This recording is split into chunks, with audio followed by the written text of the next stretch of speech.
नमस्कार मित्रों, आज उत्तराखंड में एक ऐतिहासिक दिन जिसकी मैं चर्चा करने वाला हूं आपके सामने। वह ऐतिहासिक दिन मुख्यमंत्री पुष्कर धामी के द्वारा लाया गया है। देश का पहला राज्य उत्तराखंड बन गया है जहां यूसीसी बिल लागू हुआ है। आज उस विषय पर हम चर्चा करेंगे। उत्तराखंड विधानसभा में पारित हुआ यूसीसी बिल 5 बड़े फैसले, जिनमें सीएम धामी का भाजपा में बढ़ाकर। उत्तराखंड के सीएम धामी की बढ़ती लोकप्रियता और उत्तराखंड में बतौर सीएम लिए गए बड़े फैसलों के बाद से धामी का भाजपा संगठन में बढ़ते कद के रूप में देखा जा रहा है। सीएम धामी ने उत्तराखंड में 2 साल के कार्यकाल में ही सख्त और निर्णायक कदम उठाए। इस बीच सीएम धामी ने प्रदेश से लेकर संगठन स्तर तक अपनी एक नई छवि बनाई है, जिसमें उनके विजन और विकास को लेकर किए जा रहे कार्यों, विशेषकर सख्त तेवर वाले मुख्यमंत्री की पहचान बनी। सीएम धामी ने अब तक समान नागरिक संहिता, धर्मांतरण, नकल विरोधी कानून और महिलाओं को 30%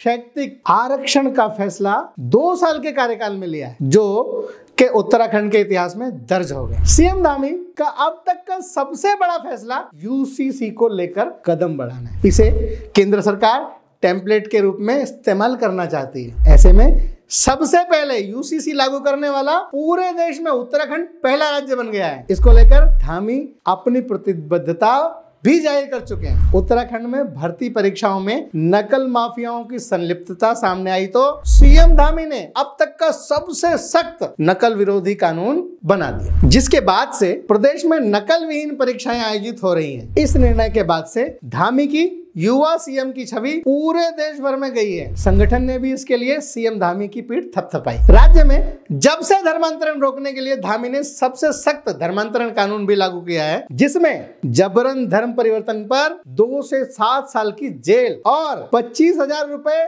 जुर्माने का प्रावधान किया है। इस कानून के उत्तराखंड में लागू होने के बाद से धामी की छवि पूरे देश में हिंदुत्व वाली छवि बनती जा रही है। प्रदेश में लगातार ऐसी संरचनाओं पर बुलडोजर चलाया जा रहा है, जिसके जरिए अवैध तरीके से बनाए धर्म विशेष को लाभ पहुंचाने की कोशिश की जा रही थी। उत्तराखंड युवाओं के लिए रोजगार सृजन के मामले में भी दूसरे नंबर का राज्य बन गया है। उत्तराखंड के मुख्यमंत्री धामी ने नकल विरोधी कानून लाकर युवाओं का दिल जीतने का काम किया है और नौकरी की दलाली करने वालों की कमर तोड़ दी है। नागरिक संहिता उत्तराखंड 2024 विधेयक बुधवार को सदन में पारित हो गया।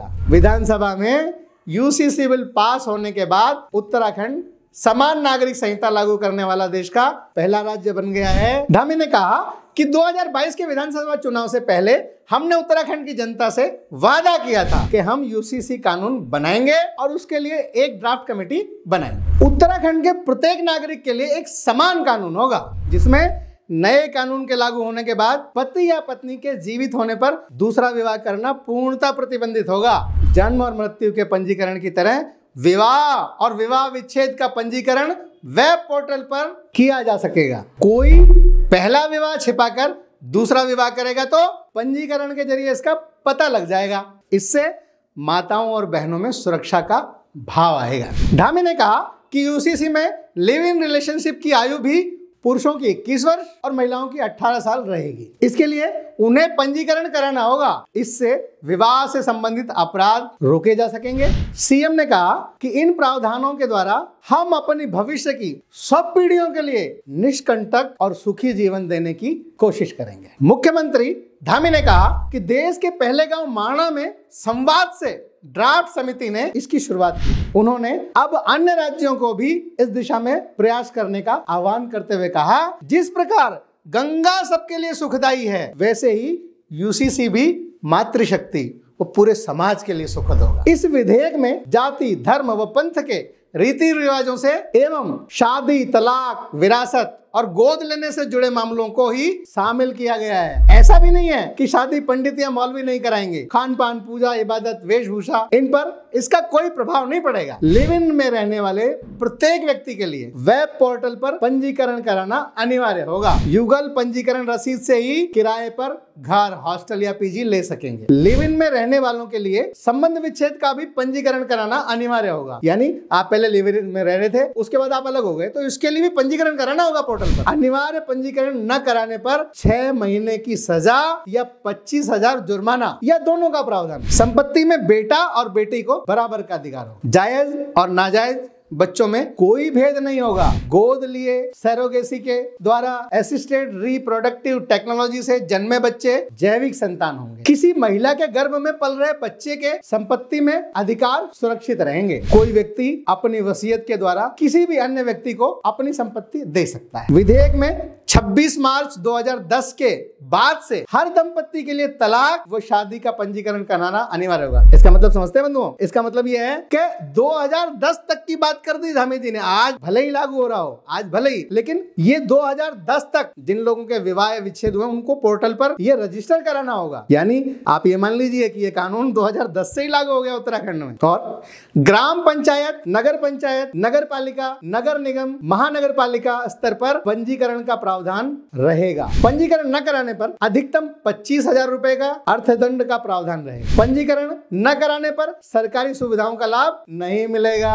विवाह की न्यूनतम आयु पुरुष 21 वर्ष और लड़के की 18 वर्ष तय कर दी गई। महिलाएं भी पुरुषों के समान तलाक दे सकती हैं। ये एक बढ़िया प्रावधान है महिलाओं के लिए, हमारी बहन बेटियों के लिए। हलाला और इद्दत जैसी प्रथाओं को समाप्त किया गया है। महिला बिना किसी शर्त के दोबारा विवाह कर सकती है। ये हमारी मुस्लिम बहनों के लिए एक तरह से वरदान साबित होगा। ये उसी से कोई बिना सहमति के धर्म परिवर्तन करता है तो दूसरे व्यक्ति को उस व्यक्ति से तलाक लेने और गुजारा भत्ता लेने का अधिकार हो। पति पत्नी के तलाक या घरेलू झगड़े के समय 5 वर्ष तक के बच्चे की कस्टडी उसकी माँ के पास रहेगी। पिता अगर चाहे भी तो उसको नहीं मिलेगा। ऐसा नहीं है कि ये विधेयक जल्दबाजी में आया है। भाजपा के मैनिफेस्टो में ये 1962 से था। भाजपा में क्यों कह रहा हूँ? क्योंकि भाजपा का पुराना नाम जनसंघ है, या यूं कहूं कि जनसंघ से शुरुआत होकर आज भाजपा परिवर्तित नाम है इसका। तो इनके मैनिफेस्टो में 1962 से था, लेकिन आज ये लागू हो पाया है। ये किसी धर्म विशेष के खिलाफ नहीं है, ये सर्वसाधारण के लिए, जनमानस के लिए है। इससे हमारा वैवाहिक जीवन, हमारा पारिवारिक जीवन सुखमय होगा और इस राष्ट्र की उन्नति हो पाएगी। भारत गौरवशाली अतीत को पुनः प्राप्त कर पाएगा। इन्हीं शब्दों के साथ नमस्कार।